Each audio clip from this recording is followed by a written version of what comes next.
প্রশ্নে বলেছে 8 person went to a hotel taking their meals. 7 of them spent 50 rupees each on their meals, while 8 persons spent 70 rupees more than the average expenditure of all of the 8. আচ্ছা, total money spend by all of the person, প্রত্যেকের দ্বারা মোট আর কি কত টাকা খরচা হয়েছে ওইখানে। আচ্ছা, ফার্স্টে বলেছে 8 জন আছে, টোটাল আছে 8 জন, তার মধ্যে 7 জন হচ্ছে 50 টাকা করে দিয়েছে। এই 7 জন হচ্ছে প্রথম 7 জন হচ্ছে 50 টাকা করে দিয়েছে, আর পরে যে একজন বেঁচে ছিল সেই একজন দিয়েছে হচ্ছে কি এভারেজের থেকে, এভারেজ ধরলাম x টাকা, তার থেকে 70 টাকা বেশি দিয়েছে। আচ্ছা, 70 টাকা বেশি দিয়েছে, 70 টাকা বেশি কেন দিয়েছে? এভারেজ তো আমি জানি না, এর জন্য এক্স ধরেছি ওটাকে। 70 টাকা কেন বেশি দিয়েছে?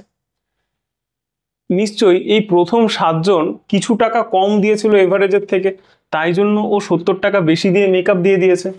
70 টাকা বেশি দিয়েছে কজনের জন্য? 7 জনের জন্য। তাহলে 70 ভাগ 7 মানে 10 টাকা। ও প্রত্যেকের এই 7 জনের মধ্যে 7 জন যে আছে প্রত্যেকের থেকে 10 টাকা করে বেশি দিয়েছে, ঠিক আছে? মানে প্রত্যেকের যে এক্সট্রা 10 টাকাটা হয় সেটাকে এই 8 নম্বর ব্যক্তিটা দিয়েছে। তার মানে এভারেজটা কত হবে? এভারেজটা হবে এই যে 50 টাকা, আরো 10 টাকা করে বেশি দিতে হতো এদের, তাহলে 50 যোগ 10 মানে কি 60 টাকা। 60 টাকা হলো এভারেজ, এই টোটাল 8 জনের এভারেজ। তাহলে টোটাল এক্সপেন্ডিচার কি করে হবে? এটাকে 8 দিয়ে গুণ করলে 6 8 কত, তাহলে 48 হয়ে গেল 480।